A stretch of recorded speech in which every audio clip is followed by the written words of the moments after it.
Hello and welcome to this month's Running Free.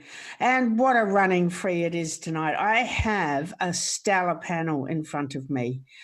We're going to talk about what a bugger of a year it's been basically for everybody with COVID, with bushfires, and of course the appalling issues raised by Black Lives Matters.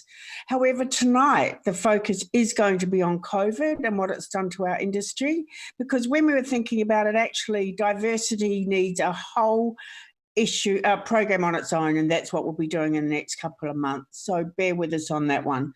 But our panel tonight is amazing. 5 top broadcasters who are going to actually reveal what they've been going through themselves with COVID and what they're sort of looking ahead to ensure that our industry comes back.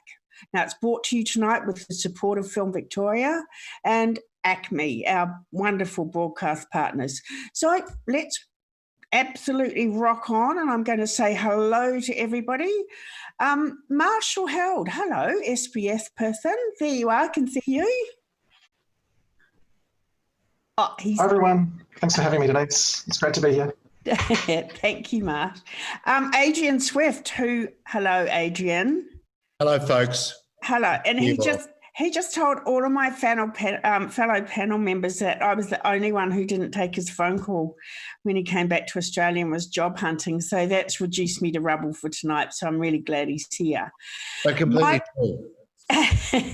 Michael Carrington from the ABC. Hello, Michael. Good to see you. Hi, good evening, everyone. Hello.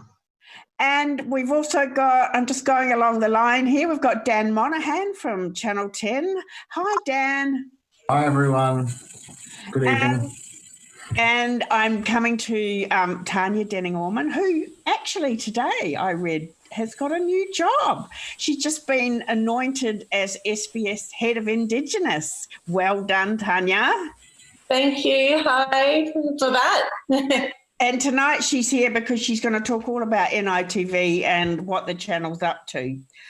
So really, as I said at the start, what a bugger of a year so far. And I guess what I'm thinking about you all is that you've actually got really tough jobs. People at home might be sitting there thinking, yay, look at them, they're all on their well-paid gigs. But it has been a hard year for you all. And I thought we'd start off with, well, what has it done to the bottom line of your commissioning dollars? And Adrian, I'm going to start with you because you were honest enough with me on the phone the other day to say that it's blown a huge hole in your commissioning budget without going into details. But what has it done? What has it meant to you as a commissioner? I'm not going to say that publicly, Denise. Thank you. Oh, that's good. A little secret. You know, we have a quiet conversation between two old TV professionals, and you share it globally. Okay. Look, liar, your pants are on fire. I think the reality is it's completely screwed us for this financial year and probably most of next financial year. And you know, I'm not giving anything away when I say that for all 3 commercial networks, less so for Channel 10, interestingly, but I think for all 3 of us, our revenues are down. You know, like fundamental. I'm not going to go into specifics, but fundamentally, like not a bit, not a little bit, not 10%, like fundamentally, and that changes what you can commission. You know, our commissioning budgets have been completely revised as a result of what's happened. But also, I think what we've tried to do is go, right, okay, we've lost a massive component of our revenue. How do we work with our suppliers to recut our cloth to suit that? And actually, most importantly, how do we keep people employed? So, you know, you've got hundreds of people working on The Voice, The Block, and Ninja, and Married, and how do we and travel guides and Lego, and how do we keep people working? Like the hardest thing is, you know, being on Facebook groups in this industry, as you are, and watching friends of yours, like who are camos and directors and lighting guys and audio people who've never, ever, ever applied for Job Seeker, and they're suddenly on Job Seeker. That's been the hardest thing about all of this, But what's been the most rewarding thing is, like, for instance, getting the voice back up and running. We've been filming in Moorebank, far western Sydney, for those of you that don't know, in a former meatpacking warehouse for the last little while. But it's been great to have a whole team of people back and working again. So we're going to talk about a lot of, what you've been doing and what changes you've had to take. So what we've done is we've fundamentally changed all our shows, and that's been a good thing. I actually think, and I look, we'll see how Marshall, Michael, and the other people feel about this.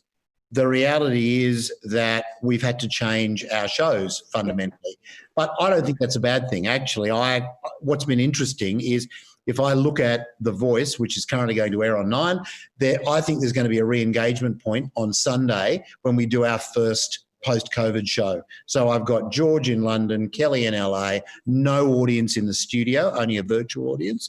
I actually think people are going to come to see what that looks like. So you could argue that in those terms, it's actually been interesting because it's a fundamentally different version of the show that you love, and I think people will engage with that.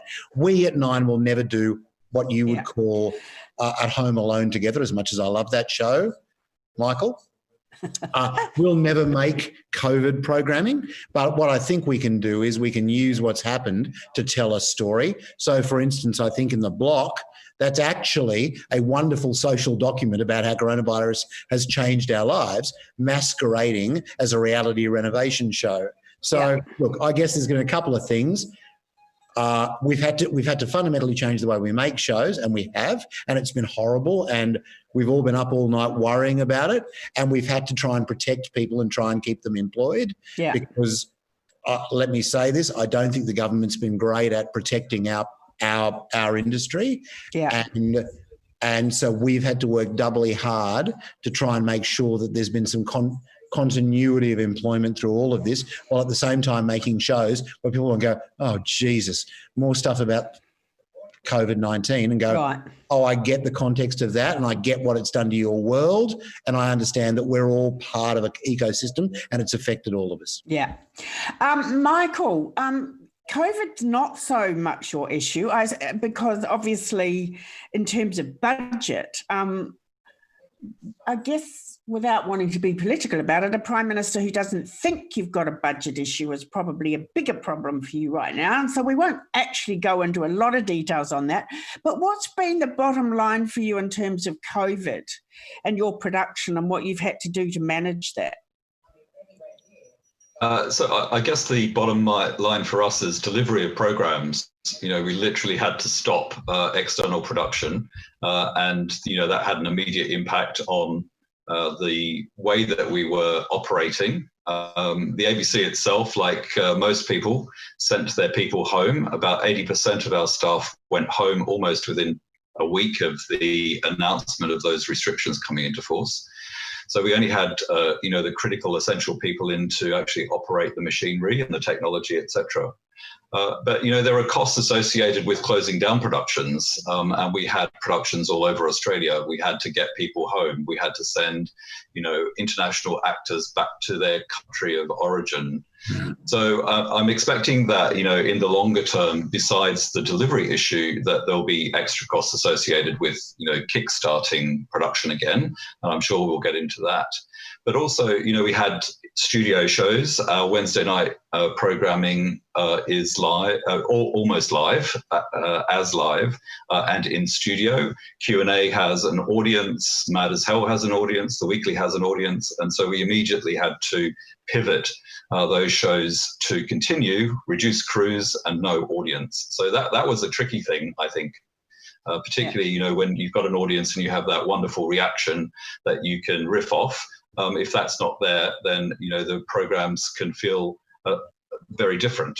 But I think they did an amazing job, and for the last 3 months, those shows have continued. We've continued to produce Mad as Hell, and then the Weekly came in, and Mad as Hell will be coming back. So it's had an effect, wide sweeping. The audience has seen it, but it's the future programs, those big high-end dramas, those big high-end factual shows, children's content, which is made in Western Australia and Victoria, and soon be in the Northern Territory. Yeah. Tanya, I remember when we were talking at one point, you were talking about how NITVs had to sort of grapple with really upping the ante on your news services in particular, because as you said, your mob needs news now on NITV more than it ever has. So tell us a little bit about what you've been doing.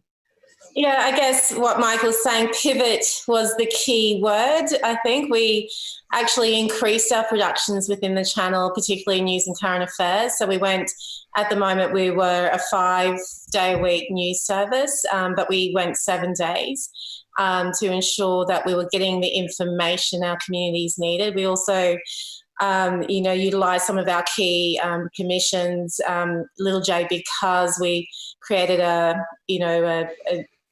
CSA to communicate to our communities in all the various languages. So it was very much get the information so our communities who were, some were not realising how the impact would be. So we've just had more feedback about how important that information was, which is really great, I think, for the team to hear that. We had, obviously, like everyone else, productions. A lot of our productions are in communities as well, so we just had to look at that, but we were quite quick, similar to what Michael was saying at SBS, and Marsh can talk more about how quick we had to react. And it was really important for us to keep as many Indigenous production companies in operation, and we were able to sort of think differently with our productions in order to do that.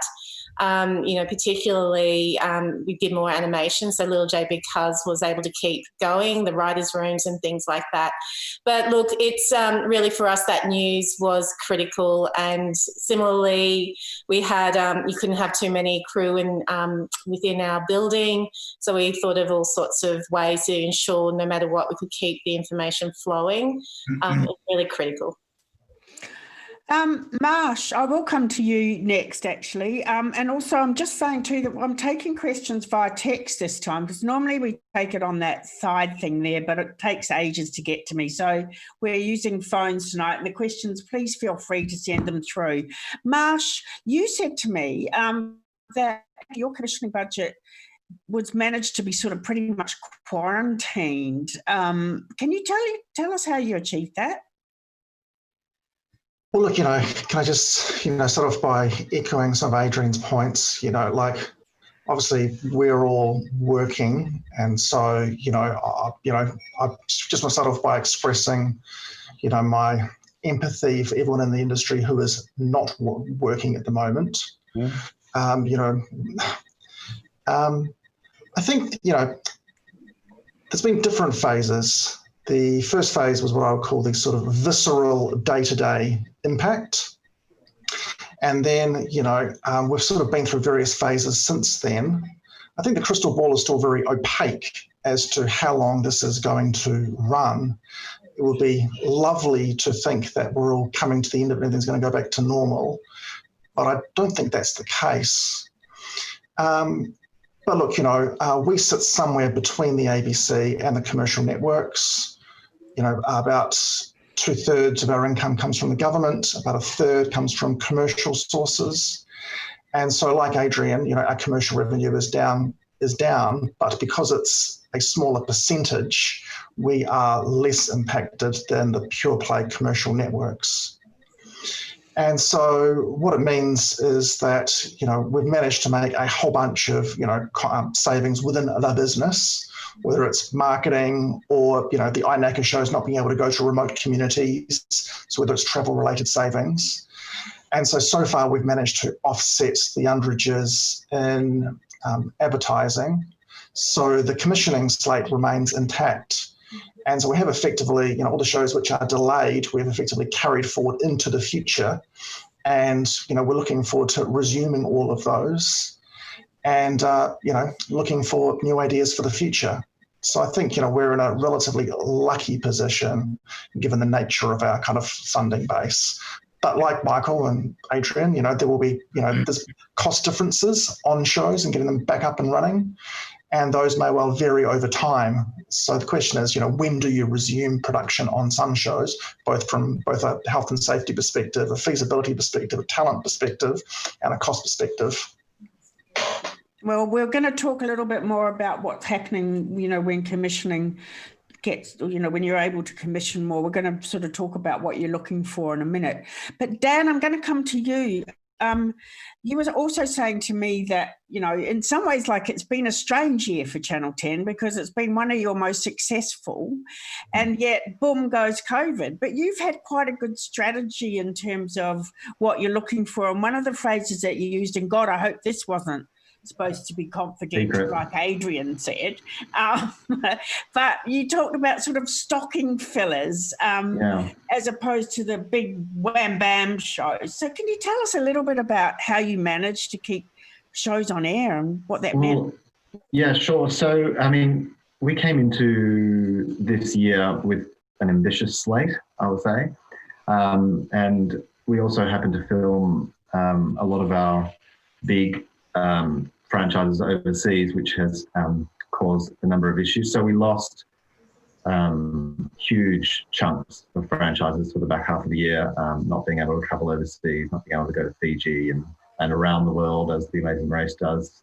So we had huge holes, and with the market back, when those holes first presented themselves, because we lost Survivor very early on as an example, but we were naive as to what that it meant, the pandemic meant, and how far it was going to go, and were we going to be able to just utilise that chunk of money for something else. Then obviously the advertising market then flatlined a bit for a while, which made how much of that money do you then reinvest in the schedule, and how much drops to the bottom line? Well, I can tell you most of it drops to the bottom line in a pandemic. So that has been very difficult, and it's made us be very nimble in what we were able to both commission short-term and acquire, and really has us, I have to agree with Adrian's point that it's not just going to be this year, it's going to be next year as well, that it's affected the budgets and the market for us. It's not going to wrap up at the end of the year and we roll back in with our 2020 slate in 2021. It's not going to resolve itself quickly for us. So we have to think about doing things probably, firstly, slightly earlier. We have a tendency on the commercial networks to deliver things very late, and that has caused us issues. And also the use of the term stocking fillers is probably not as cute as that, but having shows that you can have in the bank, and I don't mean huge franchises, I mean 8x1s and 10x1s that we can play, that we are invested in. We're just not so invested in the time that they play. The only show that, when COVID rolled around, the only show we had on our books, because it was a necessity, that was filmed last November, was Bachelor in Paradise. And we had to move that out of the way to try and, it's coming up in a few weeks, but to fill a period where we were going to have no 7:30 shows. I mean, we were on air with a large show, which we had to cut short, which was Dancing with the Stars. We had huge issues there, losing audiences and losing one of our cast, whose father on another network, contracted the virus. And then we lost Christian Wilkins there. And the production company was brilliant in making it so that he then danced on a rooftop with his partner, and they isolated, and that made a good story. And it presented the COVID story, not in the COVID way, but it was just a necessity of the production carrying on. So I think stocking fillers is a cute term, but it's certainly the way that we need to think, so that, going back into production now for all of us is a necessity, but you always in the back of your mind, and somebody else said, stopping production isn't cheap. The breakage costs, if you do it, the first time is difficult enough. To go back into production again and find out that you have to stop down again. So you have to be really sure that we can go back in, and that we're not going to have to suffer those costs twice. Yeah. Um, We'll talk about specifically what sort of things you're going to commission in a minute, but it was quite an exciting time, and you're all alluding to it in a way with this sort of pivoting production and reacting and being nimble and all of these things.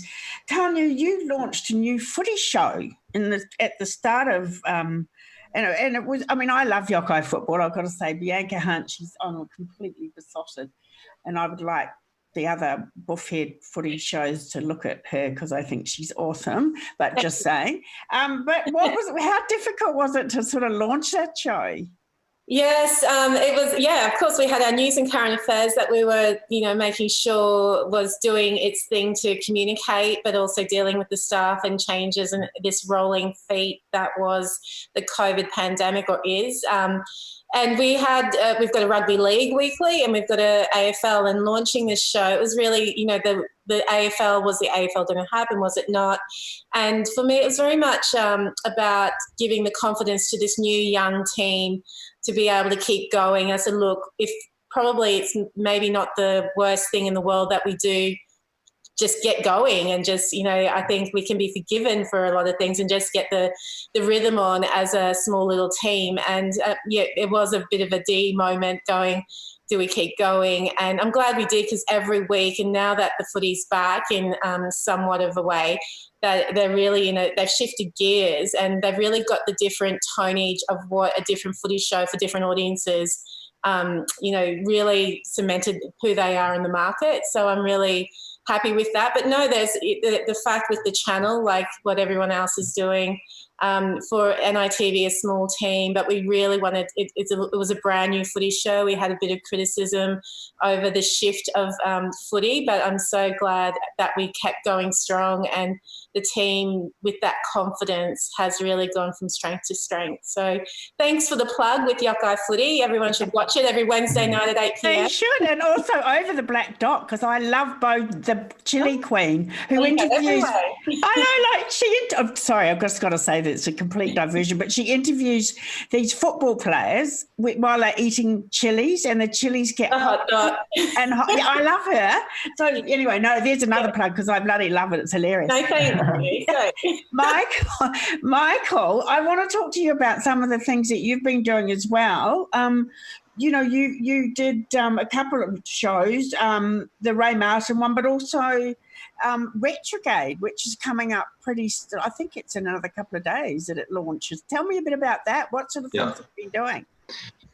After we got over the shock of having to go home and realising that nobody was in production, it was kind of, well, what are people going to do? And lots of people were watching ABC News, lots of people were going online, and we realised that, that wouldn't be the be-all and end-all of entertaining people as they were locked at home.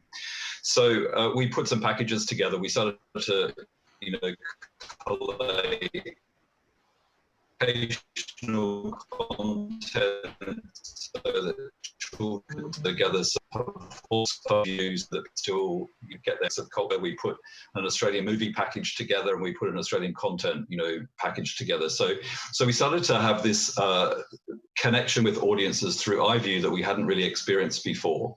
And then that started us thinking about, well, what could we do in the moment? And our entertainment team came up with the idea of At Home Alone Together. One of the first shows that we were able to produce, which was completely remote. There were, I don't know, crazy people who had this idea, but it pulled together an amazing cast of characters, including, yes, Ray Martin hosting. Who would have thought? But he did an amazing job. And comedians who are out of work, like Anne Edmonds and Ryan Shelton and Adele Vuko. They came together, and I think Dan Illick, who's the producer, was saying that there were like 150 pitches of ideas into the program. 88 of those were turned into scripts, and then 41 of those were turned into actual film segments. So across the series, and actually the last episode went to air last night. It averaged like 400,000 people at 9 p.m. On a Wednesday night, which was extraordinary. The kids department did something similar too. They put together a show called Definitely Not News, And again, this is split into 3 stages where you had the virtual writing team pulling scripts together. They sent them off to the 3 presenters who then self-shot segments. And then that footage was delivered to, by file transfer into post-production and compiled as a program. And that, hugely successful, relevant for children. And, children experience COVID just like adults. So they enjoyed that. And yes, the most recent announcement is Retrograde. And this pulls together Meg O'Connell and Anna Barnes, I think it is, if I've remembered correctly. And it's a partnership with Screen Oz. It's another show that is developed. This is for a sort of a middle demographic, young people. The show's about 30-something friends and how they drown their sorrows in the virtual world, in a virtual bar it is actually, and how they have to cope with the COVID restrictions and not being able to get out and about and meet each other. So we're very excited about that. And it was kind of inspired us to create the Fresh Start Fund. It's a bit like Adrian said. We were very fortunate that we have jobs and we had to keep broadcast networks going, radio stations going, now iView and digital platforms, but we were out of work. So we were able to prioritise some of the cash that we weren't spending, particularly around travel. And that formed a $5 million budget that we then put towards stimulating development, real development that could go forward. It also helped us continue to script some of those shows that we'd stopped producing, like Harrow and Jack Irish and Wakefield. But I think as a whole package, it's just been incredible, the reaction from audiences. iView has grown from about 12% to something like 23% in the last 3 months. So it just shows you that Australian audiences want content and they want great content and they want a lot of it. We just got a question actually in about Fresh Start. Can you give an update on Fresh Start? I believe that the results have been, people have been told whether they've got it or not. How many? I read somewhere that you got like 4,000 applications for a couple of hundred sort of pictures. It must have been a hell of a tough deciding that. Yeah, we had, there was, we've ended up with about 4,300 submissions. 800 of those came in on the last night, which was a bit surprising. And we've been wading through those and evaluating each one of those. There's teams across all genres who've been looking and reading those ideas. We've spent the money now. The $5 million is earmarked. In fact, the contracting is like an 80% of the submissions that have been chosen have been contracted and the money is going out the door. It was an extraordinary experience to see so many great ideas, and it shows you how vibrant the Australian industry is. Ideas from university students through to professionals who've been working in the industry for a long time, people who've worked with the ABC before and those that haven't. So it's been an extraordinary experience. So we ended up, I believe we've commissioned 81 projects. Okay. So you can do the maths on that. God, yeah. Well, that's about what happens every day. If all of us have over the years taken pictures, and it's about that level. So I just guess it's a bit more contained. Marsh, you've got a new show starting very soon. Life Drawing Live. Tell me more. Like, what was that? A sort of COVID-based decision? Well, look, we've been sort of building a bit of a position in slow TV over a number of years. And, we've been constantly looking for new ideas to kind of keep that kind of concept developing. And, Life Drawing Live was a format made for the BBC 4, which we really liked. And so it'd been something we'd been eyeing off, but when COVID happened, we decided it was an idea that we should accelerate because it could be made in the SBS studio safely. And so it's a 2-hour live show, and it's a life drawing lesson. So hosted by Rove with a really, you know, fantastic, diverse cast of both drawers and kind of models. So it's about, exploring the human body through different kind of lenses. That takes me back to the old days at SBS when you used to run those sex documentaries on a Friday night. Well, you know, continuity with history is an important part of, it's an important part of our future plans. No, so look, it's about, looking at, different parameters, whether it's ethnicity or age or gender or sexuality or ability, and then with a really interesting kind of cast of drawers as well.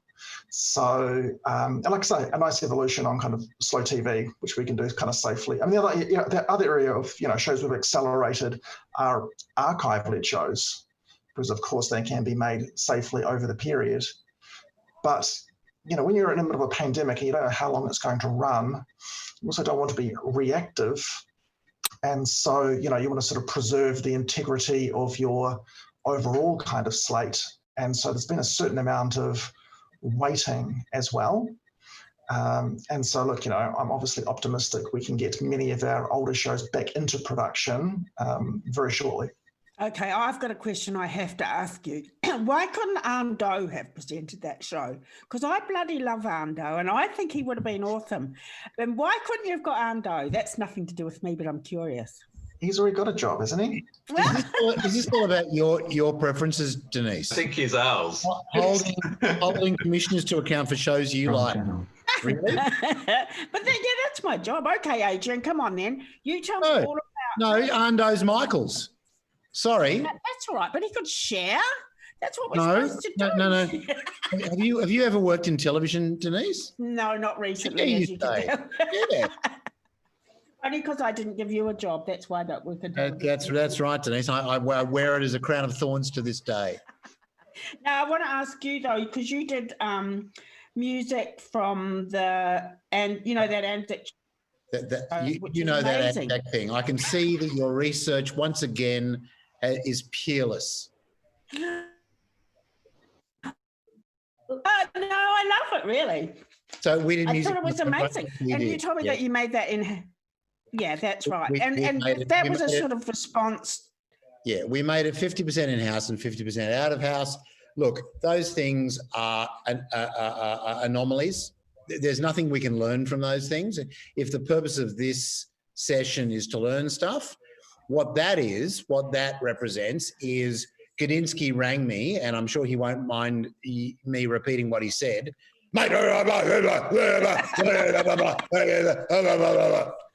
To which I said, can you speak more slowly? I don't understand anything you're saying. Anyway, that was music from the home front. And we had 9 days from to broadcast. And actually what's interesting about that, I guess, for the audience is it's one of those moments when actually as a TV network, we, a little bit like both Michael and Marshall, and certainly 10 are developing an internal production component, but it's with Living Room, launches Friday, 7:30 p.m. My wife. Hey, you've got vested interest there. I knew you were going to get that, and I was going to give it a plug. Don't worry. I was going to do it for you. If you're not watching the rugby league, I'd be watching the Living Room. I guess what you learn about that is that what networks still have, as opposed to Netflix or Amazon or Stan, God bless them, our guys, is the internal capacity to turn out a 2.5-hour live show by pulling together everyone in the network. And, the directors from the Today Show, the lighting guys were from Wide World of Sports, the producers were from Wide World of Sports and the Rugby League and The Voice. And we just pulled everyone into that whole thing. And, I'm sitting down in the bowels of Channel 9, which we move out of on Friday in our kind of shabby tumble-down home in Willoughby, with Johnny Vaccarella, a fantastic online editor who I've been editing with for 30 years, pulling together clips from Hilltop Hoods and Birds of Tokyo and editing together, we've got 60 inputs and we're syncing them all and cutting between them. And actually, if COVID's done anything, it's forced us to stop wanking on about our wonderful reality shows and our beautifully crafted dramas and remind all of us that we are TV producers, and when push comes to shove and when it all turns a little bit ugly, we've all got to get in an edit suite and turn out a show like that, and actually at the end of it feel good about it. So, you know, while I'm appalled at the cost of this virus and what it's done to the economy and how it's affected both the families of the people who've died, but also the people who've been unemployed, there's been some of the things that it's done is it's reminded us, all of us, who we are and what we do. And Music from the Home Front was one of those moments. But you say there's nothing to learn from that, but actually there is, because you articulated what that was, that there is another production model where you can do those sort of shows if you want to. And the album from that's gone to #1 in the ARIA charts. So is that not a production model you might do more of in the future? No. Okay. No, the utility of that is to remind us of all that we're in TV, and that while we sit in an ivory tower and, you know, we all have our kind of gentle crepe-soled shoes while we wander around the 3rd floor at Channel 9 or the 5th floor at Channel 10 or let's see if I can remind myself, Michael, the 4th floor at the ABC. Oh, no, 7. The 7th floor at the ABC. The reality is that actually it's great to be reminded of the fact that, you know, making TV is what's important. What's interesting, what's interesting is I think people responded to that moment, but I think we've got to be very careful about writing too much value into that. I really think that what's happened with this, the effects on the TV industry are twofold. I think probably the way we talk to our audience needs to be slightly kinder and slightly gentler and slightly more inclusive. I think the worlds of a really combative My Kitchen Rules or a really ugly Married at First Sight, I think that world's gone. I think it's a kinder, gentler world post-COVID. But most importantly, I think by coming back to those very basic tenets of how do we make television, how do we get on air, how do we do it quickly, how do we do it cheaply, I think there's a really fundamental downward pressure on television costs out of the back of this. Okay, let's talk about who's open for commissioning and who's doing what. I'm going to start with a question from Michael, actually. It's a question from the audience. Just a question for you regarding pitches. Can anyone pitch an idea for a show on the ABC? How? And is it too late to pitch this year? And if so, when will the ABC be accepting pitches again? Yes, so we are open for business. We haven't actually closed for business. Development still needs to happen. You have to develop those 4,000 ideas to, you know, get 40 ideas and 20 into production. I guess traditionally we've worked with people with a track record.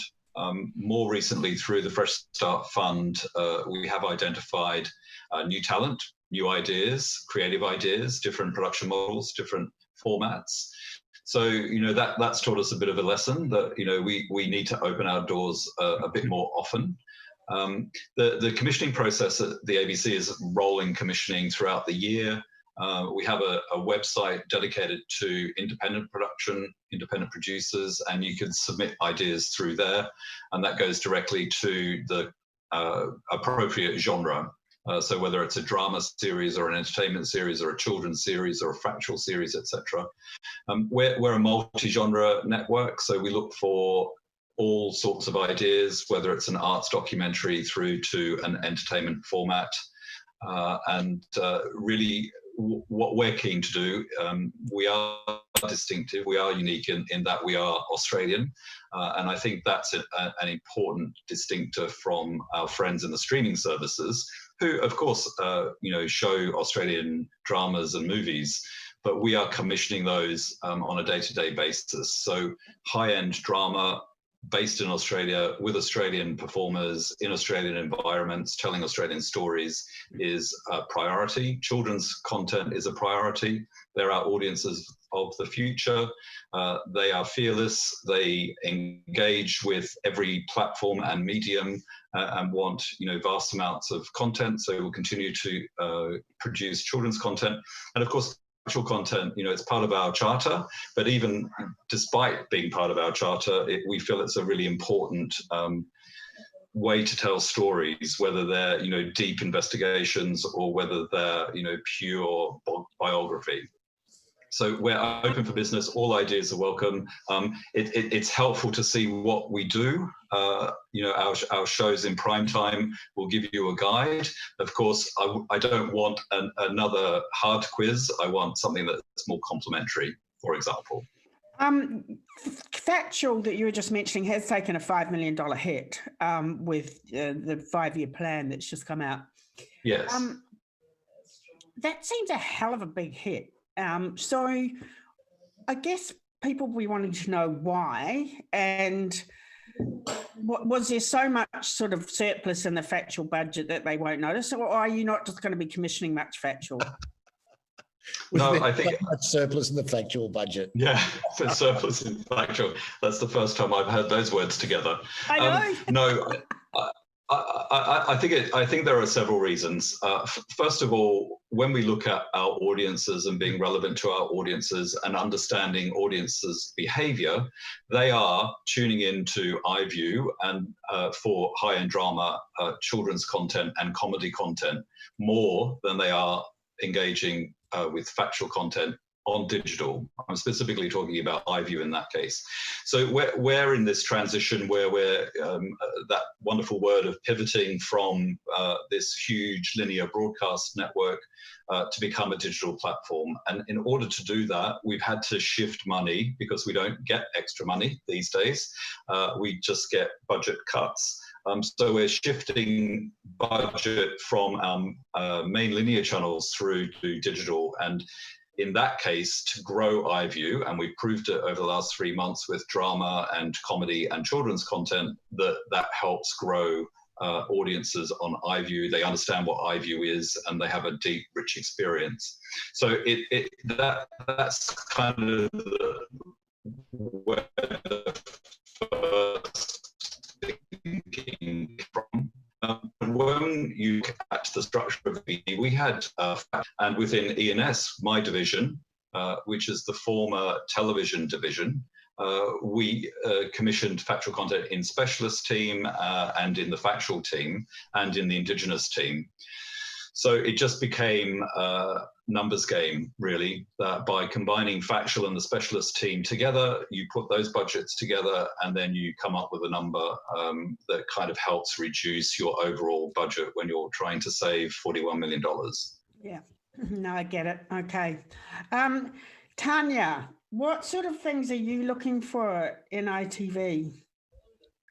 Look, I guess the thing with us, it's all about Indigenous authored. And similarly, we're open to a range of different genres, but a big focus for us is children's content.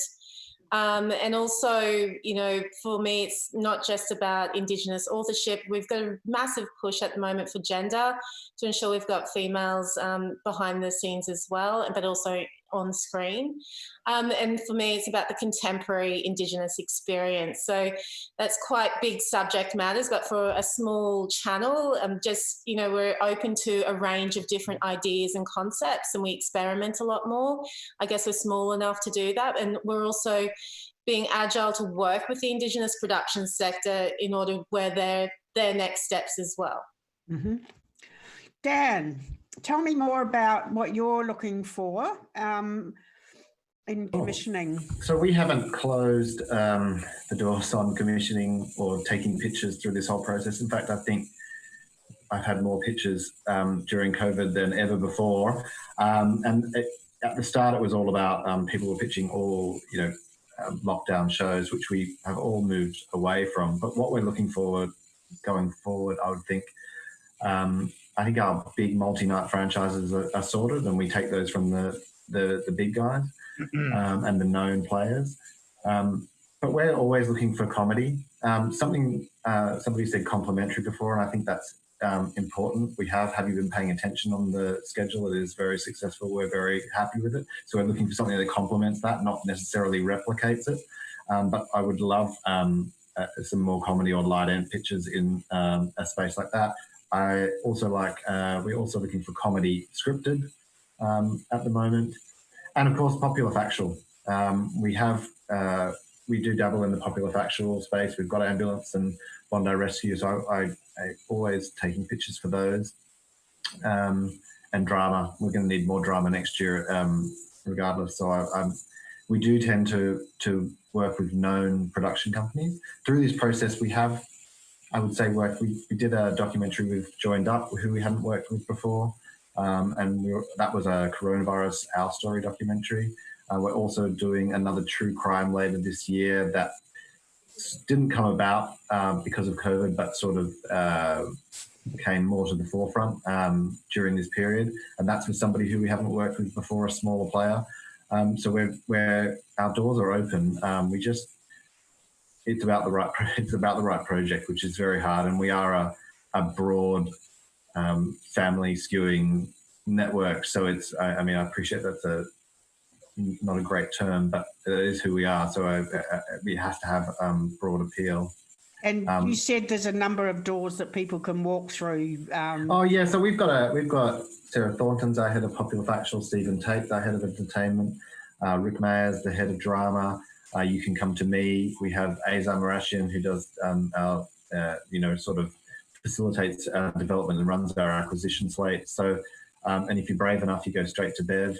You're very welcome to do that. But the rest of us, we all take pictures. We talk about development regularly. If anything, I hope we have a healthy development budget moving forward, which is our plan, because as we've all discussed, it's important to, especially on the commercials, to become less reliant on huge volume shows that are expensive, and B, have the option to fall over. And I like to shoot in Australia now. I'm all about shooting in Australia. The overseas thing has really burned us. Just all good. Okay, cool. Marsh, you can wait a minute, Adrian. I'm coming to you. I can see you waiting patiently. I couldn't be happier. Look, we tend to specialise in contemporary hot button issues. And so the question for me is, will audiences still have an appetite for that when you're in the middle of a pandemic? Like Adrian, I sort of hope we're going into a kinder content future. But by the same token, when I look at the ratings every night, it appears to me that everything that used to work is still working, whether it's entertainment, whether it's news, or whether it's drama. And so, we're looking for the next Hunting. As a 4-part drama, we're looking for the next Robbie Hood. We're looking for those, really cut through, innovative, flagship, factual ideas. We've got a great new strand called Australia Uncovered, which is a one-off documentary strand. We're looking for low-cost, high-volume food. So, our charter is very specific. And so given its specificity, you want to give yourself some freedom in terms of genre and creative approach, whilst also offering audiences some consistency. Okay, well, I have 2 questions for the audience from you. One of them, how does Rove McManus fit the SBS Charter? So look, so he's hosting Life Drawing Live this weekend, along with, a bunch of an incredibly, diverse cast of drawers and life models. We are a network which is for all Australians. We're all about inclusivity. And so a talent like Rove can help us reach and, can help us bring audience into the network, the broadest possible kind of audience. What we don't want to do is look at issues but only preach to the converted. We want to be accessible to all Australians. We are an issue-led network. And so someone like Rove can help broaden out and bring people into the network.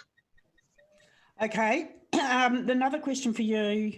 What's SBS planning for the Tour de France in 2020? Well, it's still on. So, God. Yes. So it's all on in September. So it's still that's all right. happening. Yeah. That's right. So I don't know with the cyclists, the social distancing or how it's going to work, but the tour is still happening. All right, that's cool. Come on, Adrian, tell me what you're looking for that aren't shows about music from the front. I'm looking for the Tour de France. I'm very excited that it's still on. I think it's fantastic. And I congratulate Marshall and SBS because it's one of the greatest sporting events on our calendar. I guess where we are is, the reality is that we still build our schedule on those big franchises. And our big franchises are Married at First Sight, Lego Masters, The Voice, The Block, Ninja Warrior, and then we do things off the back of that. And I think one of the things that COVID has taught us is that whatever we do off the back of that is probably now significantly cheaper than it was 6 months ago. So, I take my hat off to Dan and to everyone at 10 and to Bev. I've said this to her many times. Have you been paying attention? Is the model that we all look at with admiration and go, wow, how do we get one of those?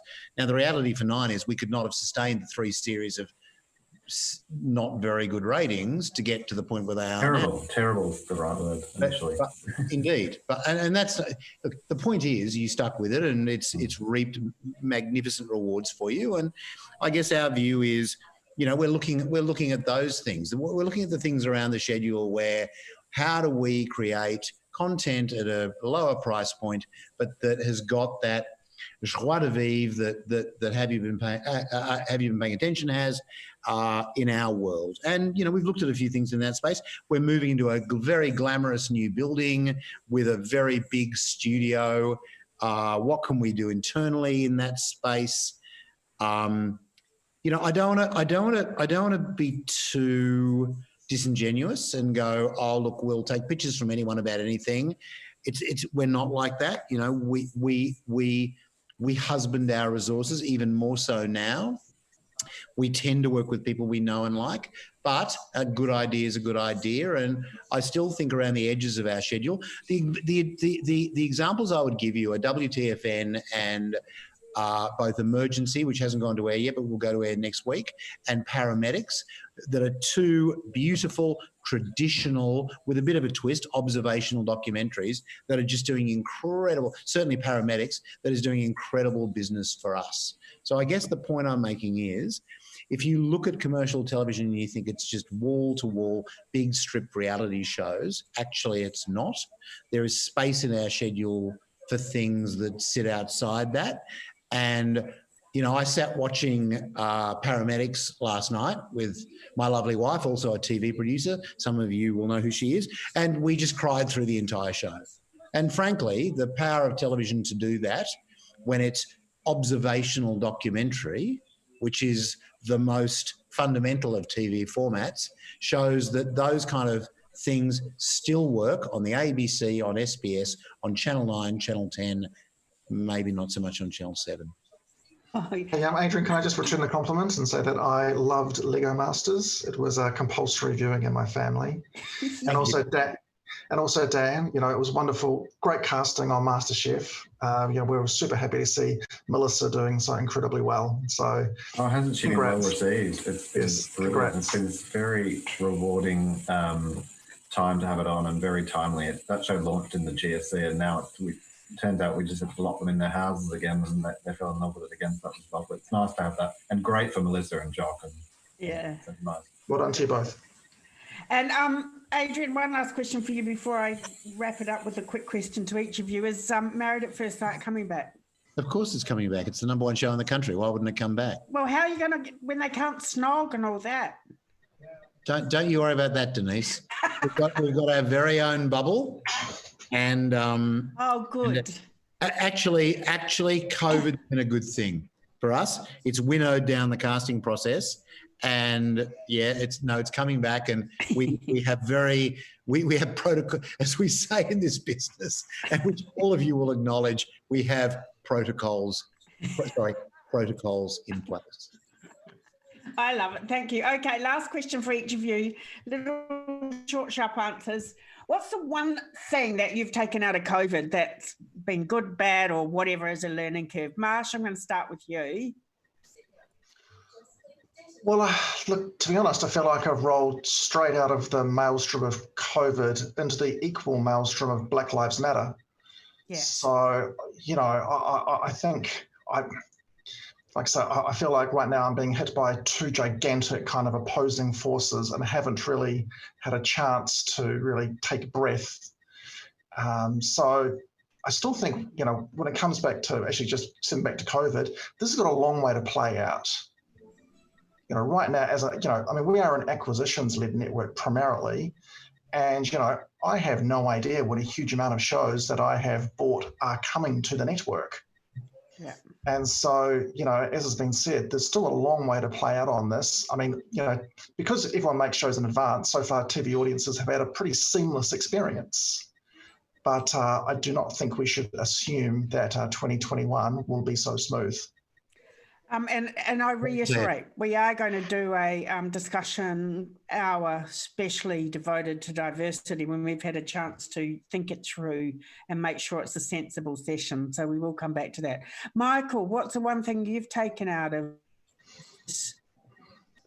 I guess there are a couple of things. How fragile our industry is. That's the scariest thing.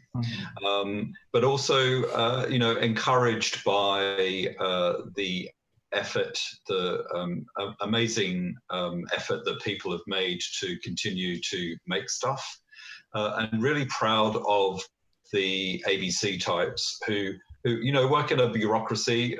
You know, there's no getting away from that. We are a huge corporation. There is a lot of bureaucracy, but we proved over the last 3 months that we can actually break through that and still deliver incredible content, relevant content, engaging content, and I'm proud of them for that.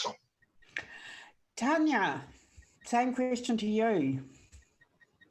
The beauty of being a survivor, I guess, and resilience. And I think, you know, likewise, just still going through everything in regards to Black Lives Matter, really ensuring we're doing everything the right way. And, you know, with that idea of, you know, we mentioned earlier about the importance of knowing how to pivot in our industry, I think, and just bringing out, you know, what's deep inside of you to be able to deliver and respond to what the community needs. You know, that's the beauty, I think, of public broadcasting, and in this time showing how important public broadcasting has been to the multitude of different communities when they really need to know the information from trusted sources.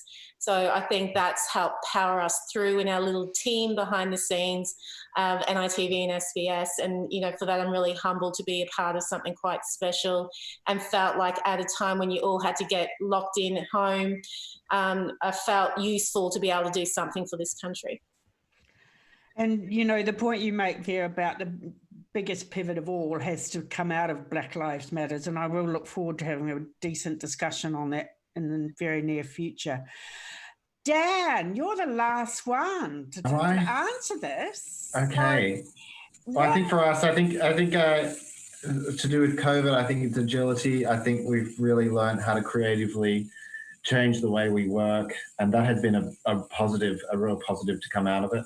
Just because the way, you know, some things are done doesn't mean that's the way they have to be done or should be done. And I think we've learned a lot of lessons, particularly on shows like The Project, where it has thrived under the new environment, and they've, you know, lost their audience, but they've the audience has been reintroduced into the chemistry that talent has together, and the talent behind the scenes and how they work. So there has been positives, and that's really that creative storytelling, both in the news and the Project is, and also in our other franchises, that has really come out of this strongly.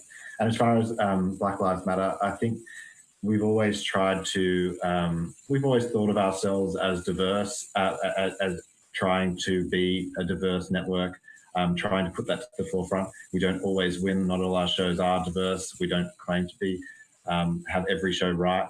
But this has pushed it forward more to the forefront again. And I think it's given us another kick up the arse to make sure that we are representing, all the people of Australia. And I hope that we can continue on that path, and I think we will. And you do get rewarded when you represent all the corners of Australia, like MasterChef does. You do get rewarded because it does cross into all different sections of Sydney and all the outer suburbs of Australia then are watching you. So it's been a lesson that we can keep learning. And I think that we'll all be coming back. Denise, you haven't asked me. Oh, no, I'm coming to you. No, How could I forget you? No, but I've got one more thing to say before I forget. All right. I'm saying, not you, remember? Only kidding. I forgot what I was going to say. Okay, Adrian, last word to you, sweetheart. What would you like to say? What? I agree with Tanya. It's the joy's been in the pivot. The joy's been in doing things differently. The joy's been in the firm, hard slap of doing things differently. That's where the pleasure is. How do we overcome things? There's something so processional in make a show, hope it rates, make a show, hope it rates, make a show, sign off the invoices.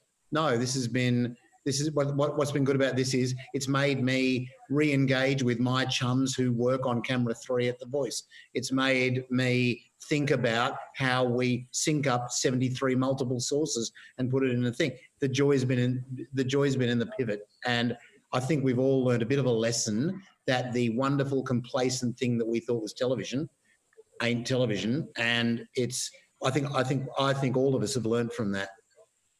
Oh, look, that's absolutely perfect. Thank you, Adrian. I love that, and genuinely. So now I want you all to say goodbye on this one, but I'd love you to join us on the Zoom room now. Some of the people in person that have been watching tonight. But in all seriousness, guys, that was a fantastic panel. I do really appreciate you being here at 8 o'clock at night and for another half hour yet. And I want to say thanks to Film Victoria for their support, and of course to ACMI. And here at Media Mentors, our business has thrived, oddly, because we've been able to help a hell of a lot of people through this. And so, like you're saying, we've pivoted too, and full power to this bloody amazing community that we all love and we're all part of. See you in the Zoom room, and thanks, everybody. Thanks.